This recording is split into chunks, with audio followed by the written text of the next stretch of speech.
Hello guys, welcome to heart of biology. അപ്പം നമ്മൾ ഇന്ന് ഇവിടെ ഡിസ്കസ് ചെയ്യാൻ പോകുന്നത് +2 ബയോളജിയുടെ ഫസ്റ്റ് ചാപ്റ്റർ ആയിട്ടുള്ള റീപ്രൊഡക്ഷൻ ഇൻ ഓർഗാനിസംസ് ആണ്.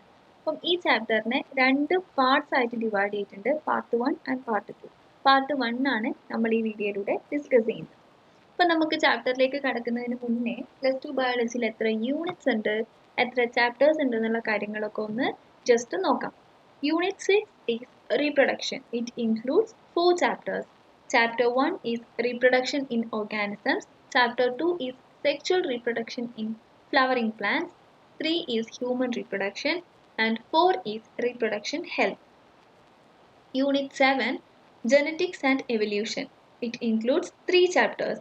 Chapter 5 is principles of inheritance and variation. Chapter 6 is molecular basis of inheritance. 7 is evolution. Then Unit 8 Biology in Human Welfare. അപ്പോൾ അതിൽ 3 ചാപ്റ്റേഴ്സ് ആണ് ഇൻക്ലൂഡ് ചെയ്തിട്ടുള്ളത്. Chapter 8th one is Human Health and Disease. 9th one is Strategies for Enhancement in Food Production. 10th one is Microbes in Human Welfare. Then Unit 9 that is Biotechnology. അപ്പോൾ അതിൽ 2 chapters ആണുള്ളത്. Chapter 11 is Biotechnology, Principles and Processes. Chapter 12th one is Biotechnology and its Applications. Unit 10 എന്ന് പറയുന്നത് final unit ആണ്, അത് ecology ആണ്. It includes 4 chapters. That is, Chapter 13 is Organisms and Populations. 14th one is Ecosystem. 15th one is Biodiversity and Conservation. 16th one is Environmental Issues. അപ്പം 16 chapters ആണ് +2 ബയോളജിയിൽ നിങ്ങൾക്ക് പഠിക്കാനുള്ളത്. അപ്പം when compared to +1 biology, +2 biology കുറച്ചുകൂടെ ഈസിയാണ്. അപ്പം നമുക്ക് first ചാപ്റ്ററിലേക്ക് കടക്കാം. ഫസ്റ്റ് ചാപ്റ്ററിൻ്റെ പേര് റീപ്രൊഡക്ഷൻ ഇൻ ഓർഗാനിസംസ് എന്നാണ്. അപ്പം ആ ചാപ്റ്റർ സ്റ്റാർട്ട് ചെയ്യുന്നത് ലൈഫ് സ്പാൻ എന്ന് പറയുന്ന ഒരു ടേമായിട്ടാണ്. So what is life span? Each and every organisms can live only for a certain period of time. അപ്പോൾ ഒരു ഓർഗാനിസത്തിന് സർട്ടൺ പീരീഡ് ഓഫ് ടൈമിൽ മാത്രം ജീവിക്കാനുള്ള ഒരു കഴിവ് മാത്രമേ ഉള്ളൂ. The period from birth to the natural death of an organism represents its life span.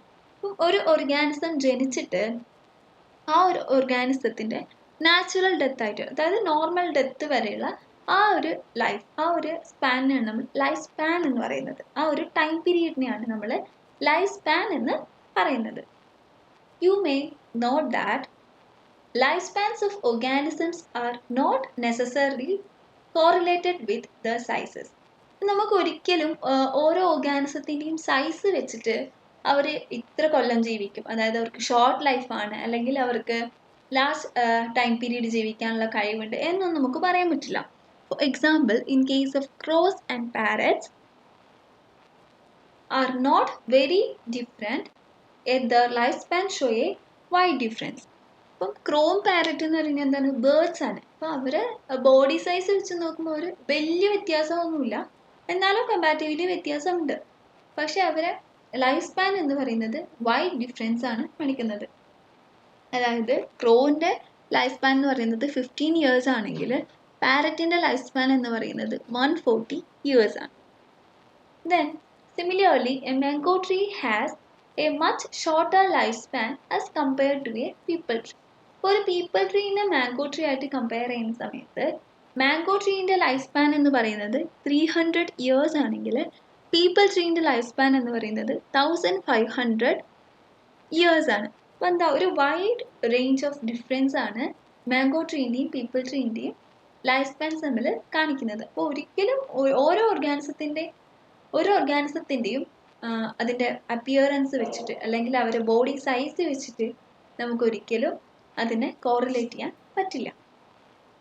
Then reproduction is defined as a biological process in which an organism gives rise to young ones, that is offspring similar to itself. അപ്പോൾ reproduction എന്ന് പറയുന്നത് ഒരു biological പ്രോസസ്സാണ്. അപ്പോൾ ഒരു ഓർഗാനിസത്തിൽ നിന്ന് തന്നെ അതിൻ്റെ യങ് വൺസിന് പ്രൊഡ്യൂസ് ചെയ്യാനുള്ള ആ ഒരു കഴിവ്, ആ ഒരു പ്രോസസ്സിനെയാണ് നമ്മൾ റീപ്രൊഡക്ഷൻ എന്ന് പറയുന്നത്. the offspring grow, mature and in turn produce new offspring. അപ്പോൾ ആ ഒരു ഓർഗാനിസം ഗ്രോ ചെയ്ത് മെച്ചുവർ ചെയ്ത് വീണ്ടും ന്യൂ യങ് വൺസിനെ പ്രൊഡ്യൂസ് ചെയ്യാനുള്ള കഴിവ്. അപ്പോൾ അവർക്കും എന്താണ് ന്യൂ ഓർഗാനിസത്തിനെ പ്രൊഡ്യൂസ് ചെയ്യാനുള്ള ഒരു കഴിവുണ്ട്. അപ്പോൾ ഇതെന്താ ഒരു സൈക്ലിക് പ്രോസസ്സാണ് നമുക്ക് പറയാൻ പറ്റും. ബർത്ത്, ഗ്രോത്ത്, ഡെത്ത് എന്നൊക്കെ എന്താ ഒരു സൈക്ലിക് പ്രോസസ്സാണ്. Reproduction enables the continuity of the species generation after generation. അപ്പോൾ ഈ റീപ്രൊഡക്ഷൻ എന്ന് പറയുന്നത് എന്താണ് ഒരു സ്പീഷീസിന്റെ കണ്ടിന്യൂറ്റിനെയാണ് കാണിക്കുന്നത്. Then mainly there are two types of reproductions, that is asexual reproduction and sexual reproduction. അപ്പോൾ രണ്ട് തരത്തിലുള്ള റീപ്രൊഡക്ഷൻ ആണുള്ളത്, asexual reproductionും sexual reproductionും. അപ്പോൾ അത് എന്തൊക്കെയാണെന്നുള്ള കാര്യങ്ങൾ നമുക്ക് നോക്കാം. When offspring is produced by a single parent with or without the involvement of gamete formation, the reproduction is called asexual reproduction. അപ്പം ഒരു പാരന്റ്, ഒരു സിംഗിൾ പാരന്റിൽ നിന്ന് ന്യൂ ഓസ്പ്രിങ്സിന് പ്രൊഡ്യൂസ് ചെയ്യാനുള്ള ആ ഒരു കഴിവ്, ആ ഒരു പ്രോസസ്സിനെയാണ് നമ്മൾ അസെക്ച്വൽ റീപ്രൊഡക്ഷൻ എന്ന് പറയുന്നത്. ഇനി സെക്ച്വൽ റീപ്രൊഡക്ഷൻ എന്താണ്? When two parents in opposite sex, that is male and female, participate in the reproductive process and also involve fusion of male and female gametes. It is called sexual reproduction. അപ്പോൾ sexual reproduction എന്ന് പറയുന്നത് എന്താ? രണ്ട് parent, അതായത് opposite സെക്സിലുള്ള രണ്ട് parent reproduction എന്ന് പറയുന്ന പ്രോസസ്സിൽ ഇൻക്ലൂഡ് ചെയ്തിട്ടുണ്ടാവും. പക്ഷേ അസെക്ച്വൽ റീപ്രൊഡക്ഷൻ്റെ കേസ് എടുക്കുകയാണെങ്കിലോ സിംഗിൾ പാരന്റ് ആണ്. സെക്ച്വൽ റീപ്രൊഡക്ഷനിൽ രണ്ട് പാരൻസും, ഈ രണ്ട് പാരൻസിൻ്റെയും ജനറ്റിക് മെറ്റീരിയൽസിനെ ക്യാരി ചെയ്യുന്ന ആൾക്കാർ, അതിനാണ് നമ്മൾ ഗമേറ്റ്സ് എന്ന് പറയുന്നത്. മെയിൽസിൻ്റെ കേസിലാണെങ്കിൽ സ്പേം ആണ് ജനറ്റിക് മെറ്റീരിയലിനെ ക്യാരി ചെയ്യുന്നത്. അതുപോലെ തന്നെ ഫീമെയിൽസിൻ്റെ കേസ് എടുക്കുകയാണെങ്കിൽ ഓവാണ് ജനറ്റിക് മെറ്റീരിയൽസിനെ ക്യാരി ചെയ്യുന്നത്. അപ്പം ഇങ്ങനെ ക്യാരി ചെയ്തിട്ടുള്ള ഈ ഓവം ആൻഡ് സ്പേം അവർ തമ്മിൽ ഫ്യൂസ് ചെയ്തിട്ടാണ് എംബ്രിയോ ഫോം ചെയ്യുന്നത്, ന്യൂ യങ് വൺസ് ഫോം ചെയ്യുന്നത്. അപ്പോൾ ആ ഒരു പ്രോസസ്സിനെ ഫെർട്ടിലൈസേഷൻ എന്നാണ് പറയുക. ഓവറോൾ ഈ പ്രോസസ്സിനെ നമുക്ക് എന്ത് പറയാൻ പറ്റും? സെക്ച്വൽ റീപ്രൊഡക്ഷൻ എന്ന് പറയാൻ പറ്റും. ഓക്കെ, ദെൻ അസെക്ച്വൽ റീപ്രൊഡക്ഷൻ ആണ് നമ്മൾ ഈ പാർട്ടിൽ കുറച്ചുകൂടി ഫോക്കസ് ചെയ്ത് പഠിക്കുന്നത്. In this method A single individual, that is parent, is capable of producing offspring. അപ്പം അസെക്ച്വൽ റീപ്രൊഡക്ഷൻ എന്താ ഒരു സിംഗിൾ പാരന്റ് ആണ് ന്യൂ ഓസ്പ്രിങ്സിന് ബർത്ത് കൊടുക്കുന്നത്. അപ്പം അവരെയാണ് നമ്മൾ, ആ ഒരു പ്രോസസ്സിനെയാണ് നമ്മൾ എന്ത് പറയുന്നത്? അസെക്ച്വൽ റീപ്രൊഡക്ഷൻ എന്ന് പറയുന്നത്. As a result, the offspring that are produced are not only identical to one another but are also exact copies of the parent. അപ്പോൾ ഉണ്ടായിട്ടുള്ള ഓസ്പ്രിങ്സ് എന്ന് പറയുന്നത് എന്താ? ഐഡന്റിക്കൽ ആയിരിക്കും. അവർ മാത്രമല്ല ഐഡന്റിക്കൽ, അവർ അവരുടെ പാരൻസിൻ്റെ എക്സാക്ട് കോപ്പീസും ആയിരിക്കും. Okay, then are these offsprings likely to be genetically identical or different? നിങ്ങൾ ചിന്തിച്ചിട്ടുണ്ടോ ഇങ്ങനെ ഉണ്ടായിട്ടുള്ള ഓസ്പ്രിങ്സ് ജനറ്റിക്കലി ഡിഫറെൻ്റ് ആണോ ഐഡന്റിക്കൽ ആണോ എന്നുള്ള കാര്യങ്ങൾ നിങ്ങൾ ചിന്തിച്ചിട്ടുണ്ടോ? The term clone is used to describe such morphologically and genetically similar individuals. അപ്പോൾ മോർഫോളജിക്കലി ആൻഡ് ജനറ്റിക്കലി സിമിലർ ആയിട്ടുള്ള ഇൻഡിവിജ്വൽസിനെ ഡിസ്ക്രൈബ് ചെയ്യാൻ വേണ്ടിയിട്ട് യൂസ് ചെയ്യുന്ന ഒരു ടേമാണ് ക്ലോൺ എന്നുള്ളത്. Then asexual reproduction is common among single-celled organisms and in plants and animals with relatively simple organizations. അപ്പം ഈ അസെക്ച്വൽ reproduction commonly കാണുന്നത് സിംഗിൾ സെൽഡ് ആയിട്ടുള്ള ഓർഗാനിസംസ് ആണ്. അതുപോലെ തന്നെ സിമ്പിൾ ഓർഗനൈസേഷൻസ് ഉള്ള പ്ലാന്റ്സിലും ആനിമൽസിലും ഈ അസെക്ച്വൽ റീപ്രൊഡക്ഷൻ എന്ന് പറയുന്ന ബയോളജിക്കൽ പ്രോസസ്സ് കാണുന്നുണ്ട്. In protist and monerans the organisms or the parent cell divides into two to give rise to new individuals. അപ്പം പ്രോട്ടിസ്റ്റ് എന്താ മൊണീർ എന്താന്നുള്ള കാര്യങ്ങളൊക്കെ നിങ്ങൾ +1 ബയോളജീൻ്റെ സെക്കൻഡ് ചാപ്റ്റർ ബയോളജിക്കൽ ക്ലാസിഫിക്കേഷൻ എന്ന് പറഞ്ഞ ചാപ്റ്ററിൽ പഠിച്ചിട്ടുണ്ടാവും. അപ്പം 5 കിങ്ഡം ക്ലാസിഫിക്കേഷനിൽ വരുന്ന ആൾക്കാരാണ് പ്രോട്ടിസ്റ്റും മൊണീറിയും ഒക്കെ. For example for protist is euglena, സ്ലൈമോൺസ് ഒക്കെ. അപ്പം മോണീറൻസിൻ്റെ എക്സാമ്പിൾ ആണെങ്കിലോ കോമൺലി ഓൾ ബാക്ടീരിയാസ്. അപ്പം ഇങ്ങനെയുള്ള ഈ കുട്ടി കുട്ടി ഓർഗാനിസത്തിലൊക്കെ പാരന്റ് സെല്ല് ഡിവൈഡ് ചെയ്ത്, അത് പാരന്റ് സെല്ല് ഡിവൈഡ് ചെയ്ത് 2 സെല്ലായിട്ട് മാറും. അങ്ങനെയാണ് ന്യൂ ഇൻഡിവിജ്വൽസ് ഫോം ചെയ്യുന്നത്. അപ്പോൾ ഈ ഒരു പ്രോസസ്സിനെയാണ് നമ്മൾ സെൽ ഡിവിഷൻ എന്ന് പറയുന്നത്. ഒരു സെല്ല് ഡിവൈഡ് ചെയ്തിട്ട് ന്യൂ സെല്ല് ഫോം ചെയ്യുന്നത്, ഒരു സെല്ല് ഡിവൈഡ് ചെയ്ത് 2 സെല്ല് ഫോം ചെയ്യുന്നത്, ആ ഒരു പ്രോസസ്സിനെയാണ് നമ്മൾ സെൽ ഡിവിഷൻ എന്ന് പറയുന്നത്. Thus, in these organisms, cell division is itself a mode of reproduction. അപ്പം ഇങ്ങനെയുള്ള ഈ സ്മോൾ ഓർഗാനിസത്തിൽ സെൽ ഡിവിഷൻ എന്ന് പറയുന്നത് എന്താണ്? ഒരു മോഡ് ഓഫ് റീപ്രൊഡക്ഷൻ ആണ്. Many single celled organisms reproduced by binary fission. അപ്പം സിംഗിൾ സെല്ലായിട്ടുള്ള ഓർഗാനിസംസ് ബൈനറി ഫിഷൻ വഴിയും റീപ്രൊഡ്യൂസ് ചെയ്യുന്നുണ്ട്. ബൈനറി ഫിഷൻ എന്ന് പറയുന്നത് എന്താ? ഒരു അസെക്ച്വൽ റീപ്രൊഡക്ഷൻ ആണ്.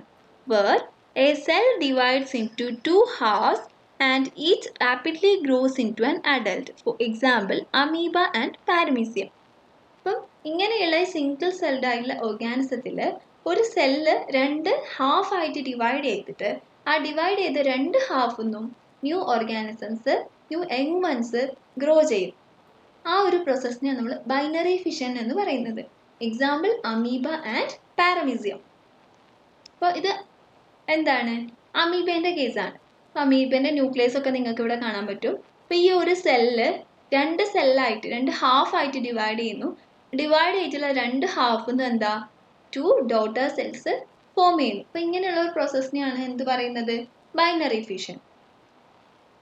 Then in case of yeast, the division is unequal and small buds are produced. അപ്പം ഇത് അൺഈക്വൽ ഡിവിഷൻ ആണ്. സ്മോൾ ബഡ്സ് പ്രൊഡ്യൂസ് ചെയ്യുന്നുണ്ട്. That remain attached initially to the parent cell which eventually get separated and mature into new yeast organisms or new yeast cells.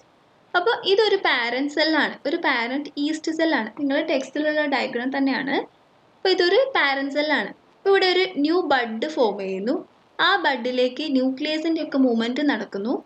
ആ കുറച്ചുകൂടെ modify ചെയ്തിട്ടുള്ള bud അവിടുന്ന് separate ചെയ്യുന്നു.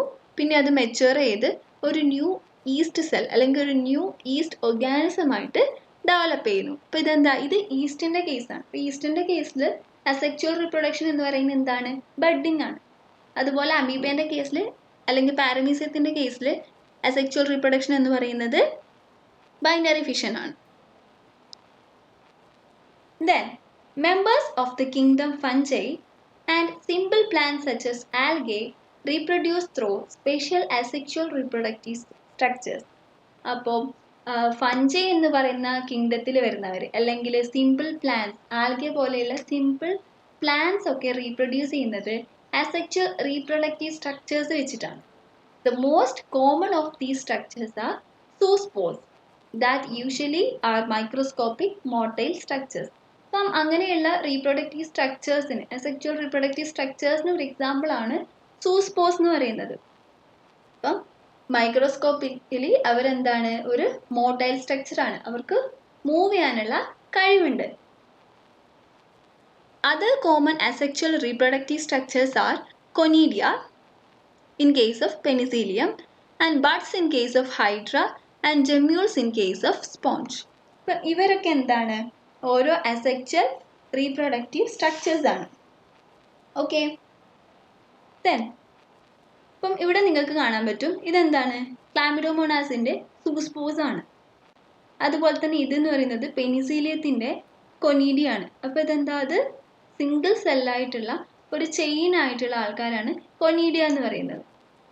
ഇത് ഹൈഡ്രയിൽ കാണുന്ന ബഡാണ്. അപ്പോൾ ഈ ബഡ് ഇവിടെ ഡെവലപ്പ് ചെയ്ത് കഴിഞ്ഞ് അവിടുന്ന് ഡിറ്റാച്ച് ചെയ്തിട്ട് മെച്യൂർ ആവുന്നു, ന്യൂ ഹൈഡ്ര ആയിട്ട് ഫോം ചെയ്യുന്നു. ഇതെന്ന് പറയുന്നത് സ്പോഞ്ചിൽ കാണുന്ന ജെമ്യൂൾസ് ആണ്. ഓക്കെ. അപ്പോൾ ഈ ജെമ്യൂൾസ് എന്ന് പറയുന്നത് എന്താ? ഒരു ഇന്റേണൽ ബഡാണ് അല്ലെങ്കിൽ ഒരു മാസ് ഓഫ് സെൽസ് ആണ്. അവർക്കൊരു ന്യൂ ഓർഗാനിസം ആയിട്ട് ഡെവലപ്പ് ചെയ്യാനുള്ള ക്യാപ്പബിലിറ്റി ഉള്ള ആൾക്കാരാണ്. Okay. Then in plants the term vegetative reproduction is frequently used. പ്ലാന്റ്സിൻ്റെ കേസിൽ എന്താ? വെജിറ്റേറ്റീവ് റീപ്രൊഡക്ഷനും കണ്ടുവരുന്നുണ്ട്. In plants the units of vegetative propagation such as runner, rhizomes, sucker, tuber, offset, bulb are all capable of giving rise to new offspring. അപ്പോൾ figure 1.4 ഇത് explain ചെയ്തിട്ടുണ്ട്. ഇതിൻ്റെ structures കൊടുത്തിട്ടുണ്ട്. ഇപ്പോൾ runner, rhizome, sucker, tuber, offset, bulb എന്നൊക്കെ പറയുന്നത് എന്താണ്? Vegetative propagation ആണ് കാണിക്കുന്നത്. അപ്പം ഇതിൽ നിന്നൊക്കെ എന്താ? ന്യൂ ഓർഗാനിസത്തിന് ഡെവലപ്പ് ചെയ്യാനുള്ള ക്യാപ്പബിലിറ്റി അവർക്കുണ്ട്. ദീ structures are called vegetative propagules. അപ്പം ഇങ്ങനെയുള്ള ഈ structures runner, rhizome, sucker, tuber, offset, bulb ഇങ്ങനെയൊക്കെ പറയുന്ന ഈ സ്ട്രക്ചേഴ്സിനെയാണ് നമ്മൾ വെജിറ്റേറ്റീവ് പ്രൊപ്പഗ്യൂൾസ് എന്ന് പറയുന്നത്. Obviously since the formations of these structures does not involve two parents, the process is involved is asexual. അപ്പം ഇങ്ങനെയുള്ള സ്ട്രക്ചർ ഫോർമേഷന് ഒരു സിംഗിൾ പാരന്റ് മാത്രമേ ഉള്ളൂ, രണ്ട് പാരന്റ് ഇല്ല. രണ്ട് പാരന്റ് ഉണ്ടെങ്കിൽ അതെന്താ? സെക്ച്വൽ റീപ്രൊഡക്ഷൻ ആയി. അപ്പോൾ ഇത് സിംഗിൾ പാരന്റ് ആണ്, അതുകൊണ്ട് തന്നെ ഇത് അസെക്ച്വൽ റീപ്രൊഡക്ഷൻ ആണ് കാണിക്കുന്നത്. ഇതാണ് ഫിഗർ 1.4. ഇവിടെ നിങ്ങൾക്ക് കാണാൻ പറ്റും പൊട്ടറ്റോന്റെ ഐസ് കാണാൻ പറ്റും. കണ്ടോ? ഈ പൊട്ടറ്റോന്റെ ഐസിൽ നിന്നാണ് ന്യൂ പ്ലാന്റ് ഡെവലപ്പ് ചെയ്യുന്നത്. അതുപോലെ തന്നെ rhizomes of ginger, bulbil of agave, leaf buds of bryophyllum. Bryophyllum എന്ന് പറയുന്ന ഒരു ഗ്രൂപ്പാണ്. അപ്പോൾ ആ ഗ്രൂപ്പിൽ വരുന്ന പ്ലാന്റ്സ് ഒക്കെ എന്താ? റീപ്രൊഡ്യൂസ് ചെയ്യുന്നത് ലീഫ് ബഡ്സിൽ നിന്നാണ്. അതുപോലെ ഓഫ്സെറ്റ് ഓഫ് വാട്ടർ ഹയാന്ത്. അപ്പം എന്താ? ഇതൊക്കെ എന്താ? റീപ്രൊഡക്റ്റീവ് പ്രൊപ്പഗ്യൂൾസ് ആണ്. Then, are you aware how plants like potato, sugarcane, banana, ginger, dahlia are cultivated? Have you seen small plants emerging from the buds called eyes? പൊട്ടറ്റോന്റെ കേസൊക്കെ നമ്മൾ നേരത്തെ ഡിസ്കസ് ചെയ്തു. Of the potato tuber, from the rhizomes of banana and ginger. When you carefully try to determine the site of origin of the new plantlets in the plant listed above, you will notice that they invariably arise from the nodes present in the modified stems of these plants. അപ്പോൾ നിങ്ങൾക്കൊന്ന് കൂടുതൽ observe ചെയ്തിട്ടുണ്ടെങ്കിൽ ഇതൊക്കെ develop ചെയ്തിട്ടുള്ളത് നോഡിൽ നിന്നാണെന്ന് മനസ്സിലാവും. അപ്പോൾ എന്താണ് ഈ നോഡ് എന്ന് പറയുന്നത്? What is nodes? അപ്പം നോഡും ഇന്റർനോഡും ഉണ്ട്. ഒരു പ്ലാന്റ് എടുക്കുകയാണെങ്കിൽ അതിൽ നോഡ്സും ഇന്റർനോഡ്സും ഉണ്ട്. A plant stems nodes are those critical areas from which leaves, branches, aerial roots grow out from the stem. ഒരു സ്റ്റെമ്മിൽ നിന്ന് ഏരിയൽ റൂട്ടോ ബ്രാഞ്ചോ ലീവ്സോ ഒക്കെ ഫോം ചെയ്യുന്നത്. ഇതൊക്കെ ഫോം ചെയ്യുന്നത് ഒരു ക്രിട്ടിക്കൽ ഏരിയയിൽ നിന്നായിരിക്കും. ഒരു സ്റ്റെമ്മിന്റെ ക്രിട്ടിക്കൽ ഏരിയയിൽ നിന്നായിരിക്കും. ആ ക്രിട്ടിക്കൽ ഏരിയനെയാണ് നോഡ്സ് എന്ന് പറയുന്നത്.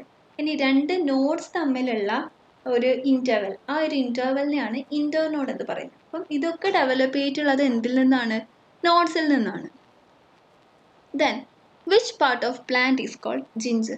ഇപ്പോൾ ജിഞ്ചർ ഒരു പ്ലാന്റിന്റെ ഏത് പാർട്ടാണെന്നുള്ള കാര്യം നിങ്ങൾ എനിക്ക് കമന്റ് ബോക്സിൽ റിപ്ലൈ തരേണ്ടതാണ്. When the nodes come in contact with damp soil or water, they produce roots and new plants. അപ്പം ഈ നോഡ്സ് എന്ന് നമ്മൾ പറഞ്ഞൊരു സ്റ്റെമ്മിന്റെ ക്രിട്ടിക്കൽ ഏരിയ. അപ്പോൾ ആ നോഡ് ഡാം സോയിലോ വാട്ടറോ ആയിട്ടോ കോണ്ടാക്ട് വരുന്ന സമയത്ത് റൂട്ട്സ് അല്ലെങ്കിൽ ന്യൂ പ്ലാന്റ്സ് അവിടുന്ന് ഡെവലപ്പ് ചെയ്യും. Similarly, adventitious buds arise from the notches present at margins of leaves of bryophyllum. അപ്പോൾ ബ്രയോഫൈലം എന്ന് പറഞ്ഞ ഗ്രൂപ്പ് ഓഫ് പ്ലാന്റ്സ് ഉണ്ട്. അപ്പോൾ അതിൽ വരുന്ന പ്ലാന്റ്സിന്റെ ലീവ്സിന്റെ മാർജിൻസ് അവിടെ എന്താ? നോച്ചസ് പ്രസന്റ് ആണ്. ആ നോച്ചസിൽ നിന്നാണ് അഡ്വന്റീഷ്യസ് ബഡ് അറൈസ് ചെയ്യുന്നത്. This ability is fully exploited by gardeners and farmers for commercial propagation of such plants.